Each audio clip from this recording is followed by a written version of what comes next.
નમસ્તે મિત્રો, સ્વાગત છે તમારું મારા આજના આ નવા વિડીયોમાં। તો મિત્રો, સાતમ આઠમ આવી રહી છે, તો એના માટે આપણે ઠંડી થાળી બનાવીશું।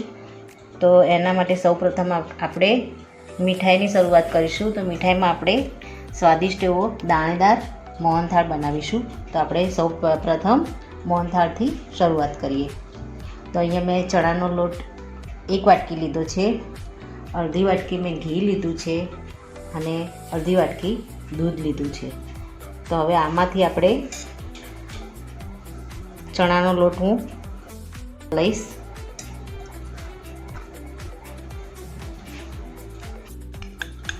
આમાં આપણે 1 વાટકી જે ચણાનો લોટ લીધો છે એ બધો આની અંદર આપણે એક વાસણમાં એડ કરી દઈશું। તો મિત્રો, મેં આ એક કટોરી જે લોટ લીધો હતો એ બધો લોટ આની અંદર એડ કરી દીધો છે।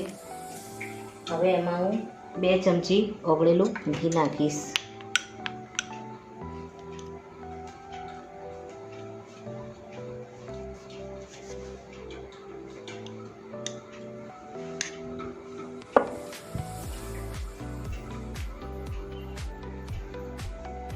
ત્યારબાદ એમાં 3 ચમચી દૂધ ઉમેરીશ। દૂધને મેં ફ્રીજમાંથી હાલ કાઢ્યું છે, એટલે મેં એને થોડું ગરમ કરી લીધું છે। એકદમ વધારે ગરમ નથી કરવાનું, અને થોડું ગરમ કરીને આ રીતે થોડું હલાવી દેવાનું છે। હવે એમાં હું 3 ચમચી દૂધ ઉમેરીશ।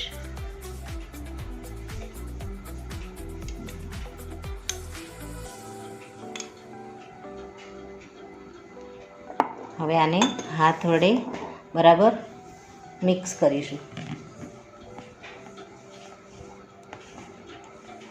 જો જરૂર લાગે તો આપણે થોડું દૂધ અને ઘી ઉમેરીશું। પહેલાં આપણે આને બરાબર મિક્સ કરી દઈશું હાથથી। તો મિત્રો, આમાં આપણે કશું એડ કરવાની જરૂર નથી। આ રીતે આપણે હાથથી એને બરાબર મસળી દઈશું। આ પ્રોસેસથી જ આપણું મોહનથાળ છે એ એકદમ દાણેદાર બને છે। તો આને આપણે બરાબર એકદમ સરસ રીતે આ રીતે પીસી લઈશું હાથથી। મિત્રો, આને સારી રીતે મેં મિક્સ કરી દીધું છે। હવે આને આપણે ગ્રાઇન્ડરમાં પણ આપણે પીસીને લઈ શકીએ છીએ, અથવા તો આવી કાણાવાળી જાળી હોય એની અંદર પણ આપણે ચાળીને લઈ શકીએ છીએ। તો હું આ રીતે કાણાવાળી જાળી છે એની અંદર હું નાખી અને એને હાથ વડે પ્રેસ કરીશ, જેથી કરીને આપણો આ મોહનથાળનો જે લોટ છે એકદમ દાણેદાર, નીચે એમાં કોઈ ગાંઠ ના રહી જાય અને કોઈ પણ એ ના રહી જાય, એ રીતે આપણે એમાં એને સારી રીતે ચાળી લઈશું।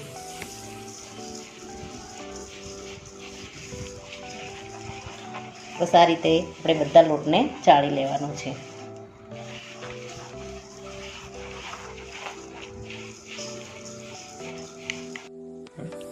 મિત્રો, આપણો આ જે મોહનથાળનો જે લોટ છે એને આપણે બરાબર ચાળી અને એકદમ રેડી કરી લીધો છે, અને આ રીતનું દાણેદાર એકદમ આપણે ચાળી લીધો તો આ રીતનો થઈ ગયો છે। હવે આને આપણે શેકવાની શરૂઆત કરીશું। તો અહીંયા મેં એક વાસણ ગરમ કરવા મૂક્યું છે, એમાં હું 2 ચમચી ઘી એડ કરીશ। આગળ આપણે જરૂર પડે બીજું ઘી એડ કરવાનું છે, એટલે અત્યારે હું 2 ચમચી ઘી એડ કરીશ। અને હવે એની અંદર આ લોટને નાખી અને આપણે શેકવાનો છે। એકદમ ધીમા તાપે આને શેકવાનું છે આપણે। જરૂર પડે આપણે આમાંથી થોડો ઘીનો ઉપયોગ કરીશું। તો પહેલાં એકવાર ઘી બધું આની અંદર મિક્સ થઈ જાય એ રીતે આપણે આને હલાવીશું।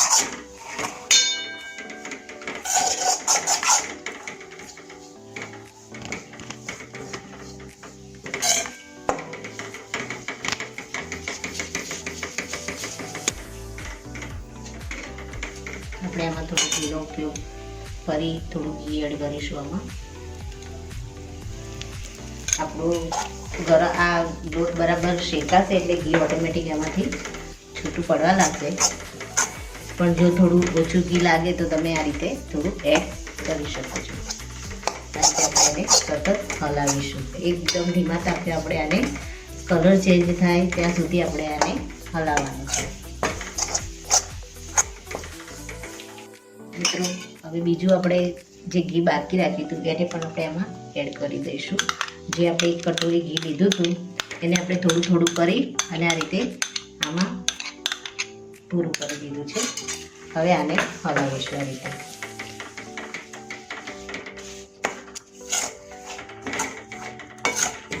આપણે સુગંધ તો શેકાવાની આવવા લાગી છે પણ આપણે આનો કલર ચેન્જ થયો નથી. કલર ચેન્જ થાય ત્યાં સુધી આપણે આને હલાવીશું. મિત્રો આપણું આ બેસન એકદમ સરસ રીતે ઘીમાં શેકાઈ ગયું છે અને એમાં આપણે કોઈ પણ કલરનો ઉપયોગ કર્યો નથી. તે છતાં પણ આનો કલર એકદમ સરસ બ્રાઉન થઈ ગયો છે. અને આ રીતે આપણે ધીમે ધીમે એને શેકીશું તો એકદમ સરસ બ્રાઉન કલર થાય છે અને કલરને પણ આમાં એડ કરવાની જરૂર પડતી નથી. હવે જે મેં દૂધ અલગથી રાખ્યું છે ને એને આની અંદર આપણે થોડું થોડું એડ કરવાનું છે. થોડું થોડું એડ કરતા જઈશું અને આ રીતે થોડું થોડું એને હલાવતા જઈશું.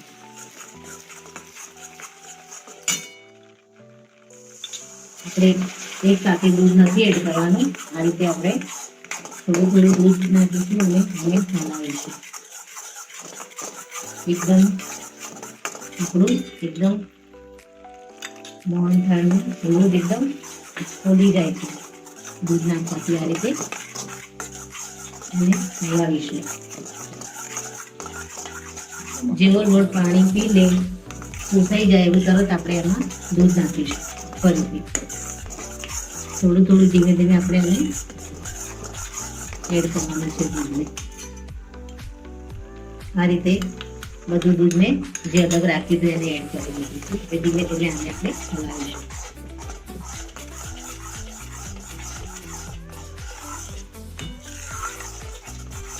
ને આપણું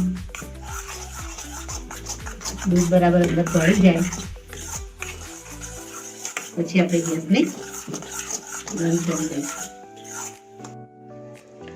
મિત્રો આપણો લોટ ઠંડો થાય ત્યાં સુધી આપણે ચાસણી તૈયાર કરી દઈશું. તો આ જે વાટકી મેં ભરીને લોટ લીધો તો એનાથી અડધી વાટકી ખાંડ ઉમેરી. તમારે વધારે ગળી જોઈતું હોય તો તમે વધારે ખાંડ ઉમેરી શકો છો. હવે ખાંડ ડૂબે એટલું આપણે પાણી રેડી અને ચાસણીને તૈયાર કરવા મૂકીશું. મિત્રો આપણે ચાસણી કરવા મૂકી દીધી છે. એમાં ઉભરો આવે એટલે આપણે એને ચેક કરીને આપણે તાર ચેક કરી લઈશું. એક તારની આપણે ચાસણી કરીશું. બરાબર ઉભરો આવ્યો નથી. ઉભરો આવે ત્યાં સુધી આપણે એને થવા દઈશું.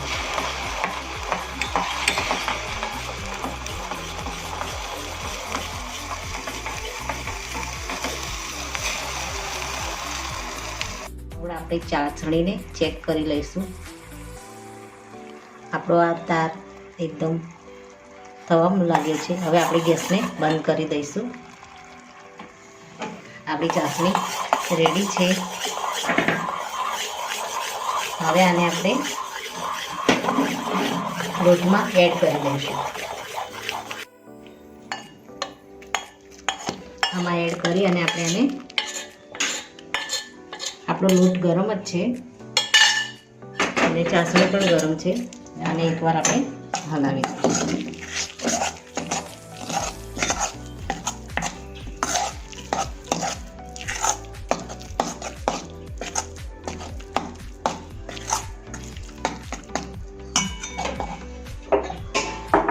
ઉપરથી આપણે એલચીનો પાવડર નાખીશું. એલચી વાટીને રાખી છે એને આપણે ઉપર એડ કરી દઈશું. હવે આને આપણે એક થાળી પર તેલ લગાવી થાળી અંદર અને એના ઉપર આપણે પાથરી દઈશું. મિત્રો આને હવે થાળીમાં પાથરી દઈશું.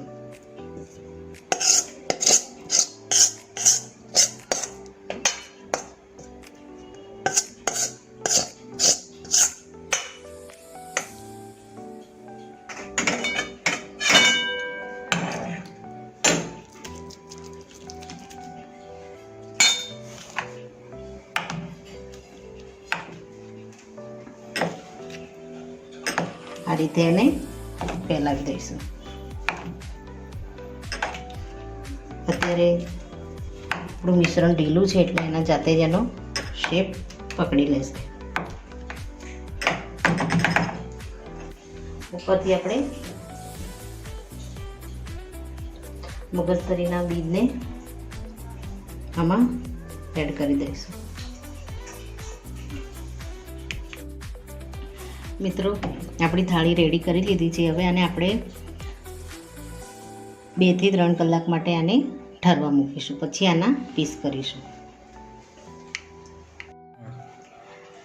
મિત્રો આપણો મોહનથાળ ઠંડો થાય ત્યાં સુધી આપણે આ બાજરીના વડાની તૈયારી કરીશું. તો અહીંયા મેં 2 ચમચી બાજરીનો લોટ લીધો છે અને 2 ચમચી મકાઈનો લોટ લીધો છે. એને આપણે આમાં એડ કરીશું. એમાં ચણાનો લોટ એડ કરીશ 2 ચમચી.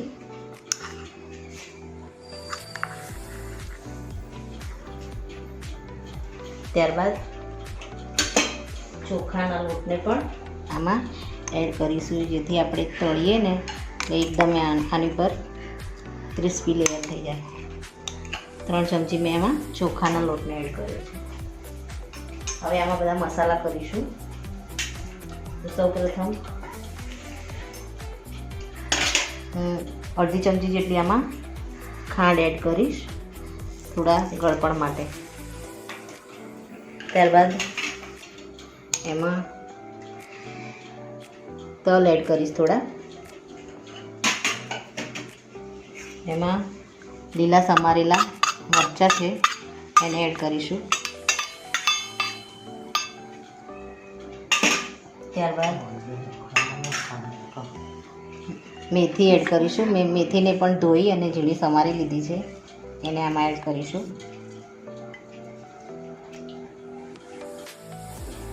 ત્યારબાદ આમાં ચપટી અજમો લીધો છે, એને હાથથી આપણે મસળી દઈશું અને એને આમાં એડ કરીશું. ત્યારબાદ કોથમીરને ઝીણી સમારીને રાખી છે એને આમાં એડ કરીશું. આમાં આપણે અડધી ચમચી મરચું, અડધી ચમચી હળદર, શેકેલા જીરાનો પાવડર છે એને આપણે અડધી ચમચી એડ કરીશું. અડધી ચમચી ધાણા જીરું પાવડર. ત્યારબાદ ઉપરથી આપણે મીઠું એડ કરીશું. હવે આમાં 2 ચમચી જેટલું દહીં એડ કરીશું.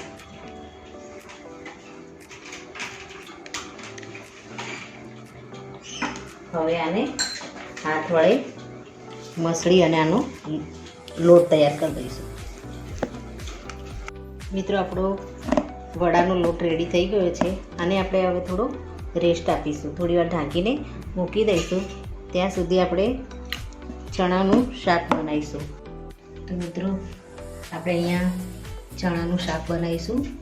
તો એના માટે તેલ મૂકી દીધું છે. એનામાં હું થોડી રાઈ એડ કરીશ. ચણાને મેં આખી રાત પલાળી અને બોઇલ કરીને જ રાખ્યા છે. આપણું રાઈ બરાબર તતડે એટલે એમાં એક લાકડું તજ અને સૂંઠનો પાવડર એ મેં લીધેલો છે અને ક્રશ કરી લીધો છે. અને આપણે આમાં એડ કરીશું. આપણી રાઈ ફૂટવા લાગી છે.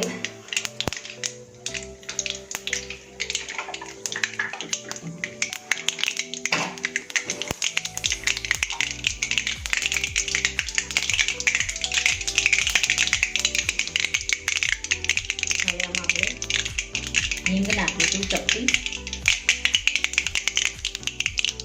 અને એમાં જે તજ અને સૂંઠનો પાવડર એને મેં વાટી લીધું છે એને આમાં એડ કરીશું. તેલ આપણું બહુ આવી ગયું હોય તો ગેસને બંધ કરી દઈશું અને એમાં બીજા મસાલા એડ કરીશું. આમાં થોડી સહેજ ખાંડ નાખીશ. તજ અને સૂંઠનો પાવડર આપણે આમાં એડ કરીએ તો એકદમ અલગ જ સ્મેલ આવે છે આની. હળદર એડ કરી છે, 1 ચમચી મરચું એડ કરીશું.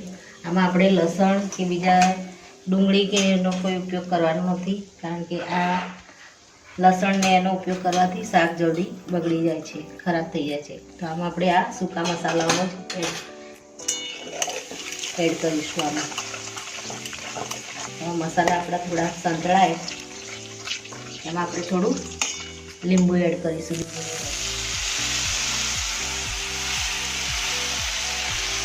જેથી કરીને તે ખટ્ટી મીઠી શાક થાય. હવે આમાં આપણે બોઇલ કરેલા જે ચણા છે એને આમાં એડ કરી દઈશું. આમાં વધારાના બીજા કોઈ જ મસાલાનો આપણે એમાં ઉપયોગ કર્યો નથી. બસ ખાલી ડ્રાય મસાલાની સાથે જ આને બનાવવાનું. બસ આને હલાવી અને થોડી વાર માટે થવા દઈશું ઢાંકીને, જેથી કરીને આપણા ચણા એકદમ સરસ ચડી જાય. મિત્રો આપણે ચણાને એકવાર જોઈ લઈશું અને હલાવી અને ઉપરથી આપણે થોડું મીઠું એડ કરી દઈશું. ચણા બાફ્યા એટલે એમાં પણ મેં મીઠું એડ કર્યું છે, કંઈ જરૂર પૂરતું આમાં મીઠું એડ કરીશું. હવે ઢાંકીને આપણે 2-3 મિનિટ માટે કૂક થવા દઈશું. મિત્રો આપણું શાક રેડી થઈ ગયું છે. હવે આપણે ગેસને બંધ કરી દઈશું અને શાકને આપણે સાઈડમાં મૂકી દઈશું. મિત્રો હવે આપણો લોટ એકદમ સરસ થઈ ગયો છે. હવે આને આપણે વડા વણી લઈશું, નાના નાના. ત્યાં સુધી આપણે વડા વણીએ ત્યાં સુધી આપણે ગેસ ઉપર તેલને ગરમ કરવા મૂકી દઈશું. આ રીતે આપણે હાથથી આ રીતે વણી લઈશું. બધા વડાને આ રીતે વણી તેલ ગરમ કરવા મૂક્યું છે. તેલ ગરમ થાય એટલે એમાં આપણે ડીપ ફ્રાય કરી લઈશું. મિત્રો આપણે તેલ મૂકી દીધું છે. હવે આની ઉપર આપણે થોડા તલ લગાવી દઈશું. તળતા પહેલાં આપણું તેલ આવે એ પહેલાં બધા વડા ઉપર આ રીતે તલને દબાવી દઈશું.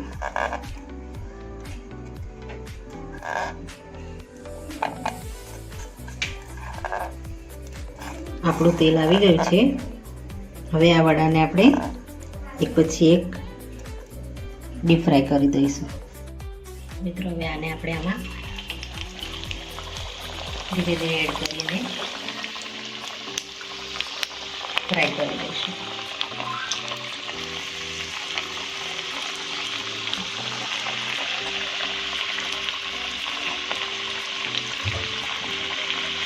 અત્યારે આપણે નહીં હલાવીએ, નીચેથી થોડા ચડી જાય પછી આપણે એને પલટાવીશું. તો મિત્રો આપણા વડા બંને સાઈડથી બરાબર બ્રાઉન થઈ ગયા છે. આને આપણે નીકાળી દઈશું.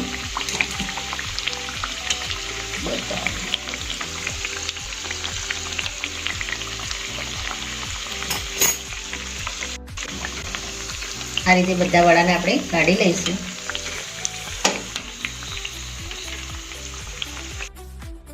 મિત્રો આપણા વડા તળાઈ ગયા. હવે આપણે મરચાંને ભરવાની શરૂઆત કરીશું. અહીંયા મેં 5 નંગ મરચાં લીધા છે. હવે આમાં ભરવા માટેનો મસાલામાં મેં અહીંયા સિંગ છે અને શેકી અને એનો ક્રશ કરી લીધી છે. અહીંયા સોજીને પણ શેકીને લીધી છે થોડી. મરચું, હળદર, ધાણા જીરું અને આ જીરું પાવડર છે, આ ધાણા પાવડર છે. હવે આમાં આપણે થોડું મીઠું એડ કરીશું. આ બધા મસાલાને આપણે મિક્સ કરી દઈશું. થોડો લીલો મસાલો એડ કરીશું અને આમાં ઉપરથી લીંબુ નાખી દઈશું. 1 ચમચી જેટલો આપણે આમાં લીંબુનો રસ એડ કરીશું. હવે આ મસાલાને હાથથી બરાબર મસળી અને મરચાંમાં ભરીશું. આમાં ખાંડ પણ એડ કર્યું હોય તો તમે કરી શકો છો. હવે આને આપણે બરાબર મિક્સ કરી દઈશું. હાથથી જ મિક્સ કરીશું જેથી કરીને આપણને મિક્સ કરતા ફાવે.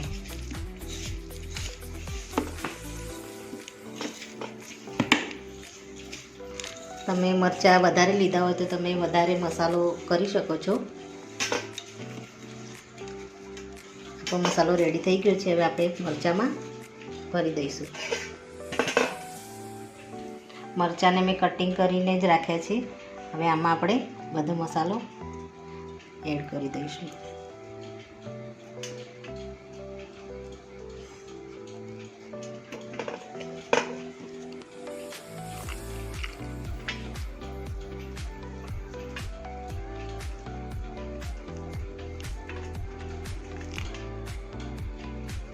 આ રીતે આપણે બધા મરચાંને સરસ રીતે મસાલાનું કોટિંગ કરી દઈશું.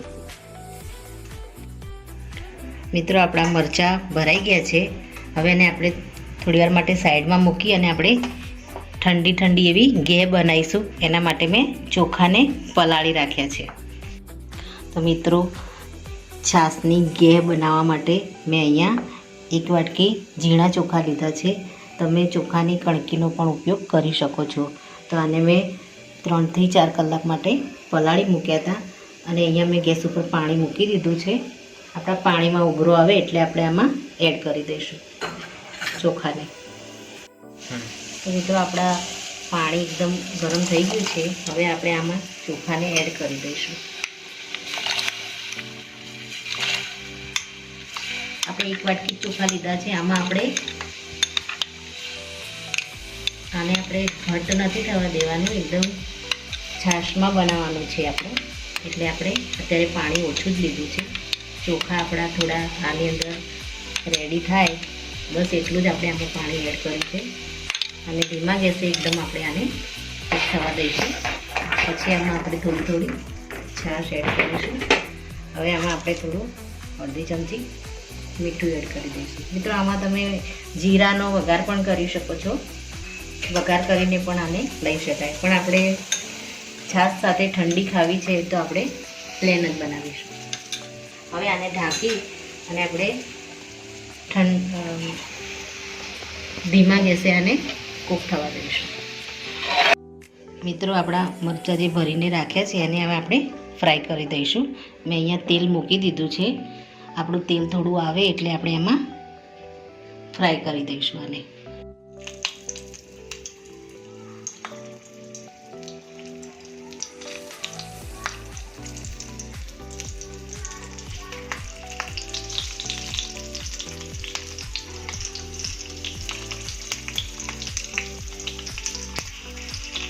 થોડી વારે આપણે આને હલાવીશું.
આ રીતે આપણે ફેરવી દઈશું.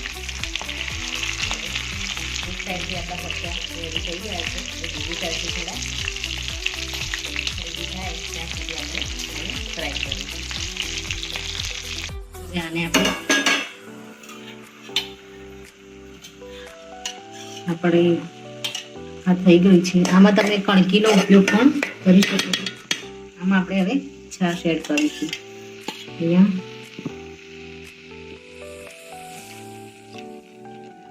2 વાટકી જેટલી હું આમાં છાશ એડ કરીશ. છાશની સાથે આપણે આને થોડી વાર થવા દઈશું. એકાદ 2 મિનિટ છાશ બરાબર ઉકળે ત્યાં સુધી થોડુંક માટે આપણે એને થવા દઈશું. પછી એને ઠંડી કરી દઈશું. હવે આપણે ઢાંકી દઈશું. મિત્રો આપણે છાશ નાખી હતી એમાં આપણે રેડી થઈ ગયું છે. હવે આને આપણે ગેસને બંધ કરી દઈશું અને આને રૂમ ટેમ્પરેચર પર થોડી વાર રાખી અને પછી ઠંડી થાય પછી એના ઉપર આપણે ફરીથી ઠંડી છાશ એડ કરી અને એને સર્વ કરીશું ઠંડી.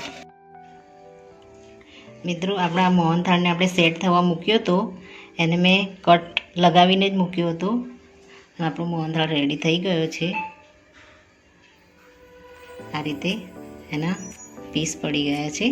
હવે આને આપણે સર્વ કરી દઈશું, સજાવી લઈશું પ્લેટમાં.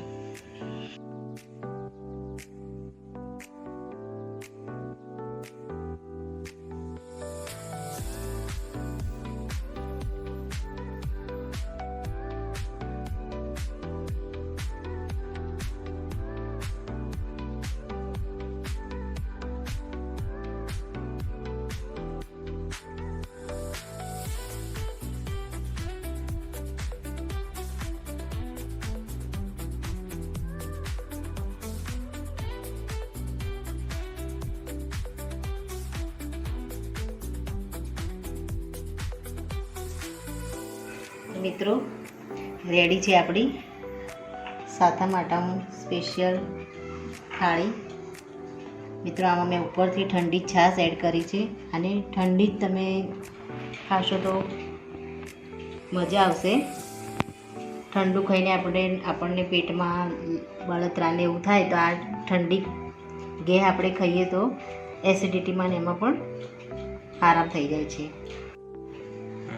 મિત્રો આ ચણાના શાકમાં મેં કોઈ બીજા મસાલાનો ઉપયોગ નથી કર્યો. ડ્રાય જ મસાલા લીધા છે તો આ ઠંડુ એકદમ બગડશે નહીં અને આ પણ ખાવામાં સારું રહેશે. અહીં બાજરી અને મકાઈના આપણે વડા બનાવ્યા છે અને મરચાંમાં પણ આપણે બીજા કોઈ મસાલાનો ઉપયોગ નથી કર્યો, બધા ડ્રાય મસાલા જ ઉપયોગ કર્યો છે. અને અહીંયા ઠંડી આપણે ઘે લઈ લીધી છે જેથી ઠંડુ ખાધા પછી આપણને આ ખાવાથી પેટમાં ઠંડક. તો મિત્રો આપણો આ વિડીયો અહીંયા પૂરો થાય છે. જો તમને આ વિડીયો ગમ્યો હોય તો લાઈક કરજો, શેર કરજો અને તમારી ચેનલ દેશી સ્પૂનને સબસ્ક્રાઈબ જરૂરથી કરજો અને કોમેન્ટમાં જરૂરથી લખજો કે મારી આ સાતમની થાળી તમને કેવી લાગી. થેન્ક યુ મિત્રો.